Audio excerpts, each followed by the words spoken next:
Hello बच्चों, question पढ़ते हैं।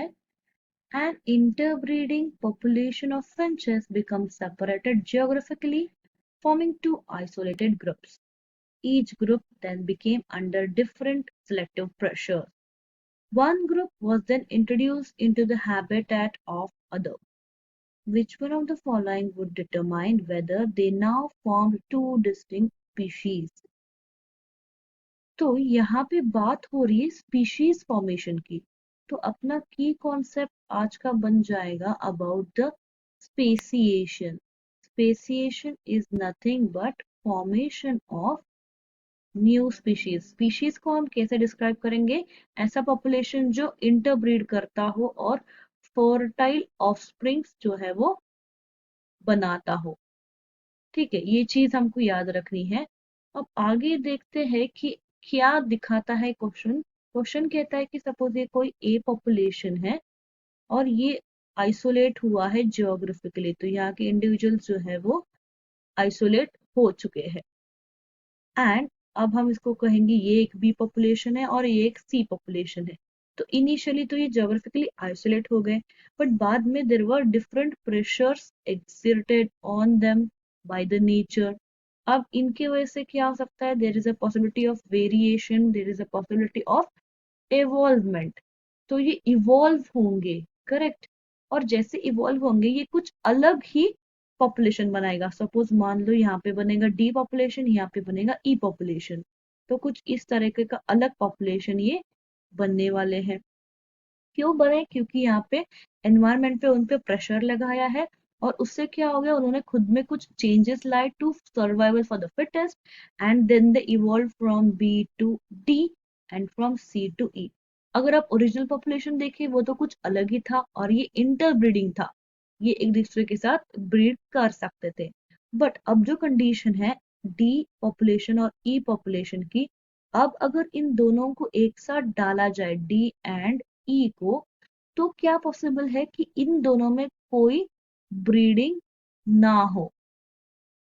Breed not possible. तो इससे क्या हो सकता है कि there would be no fertile offspring.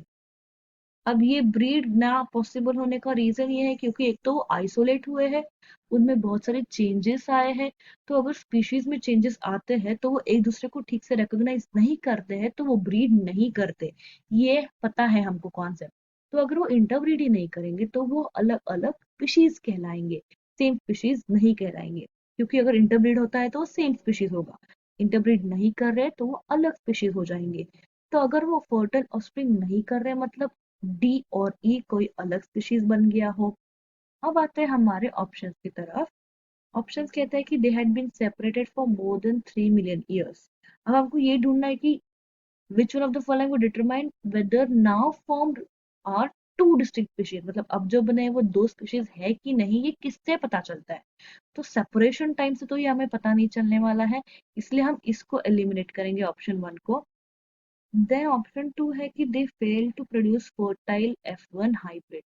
Yes, ये पॉसिबल है क्योंकि बहुत सारे ऑफस्प्रिंग्स और जनरेशंस के बाद उनमें different different phenotypes and traits develop हुए जो कि वो अलग अलग स्पीशीज बने। एंड जब उनको तुम साथ में डालते हो there is a possibility they will not breed and no fertile offspring.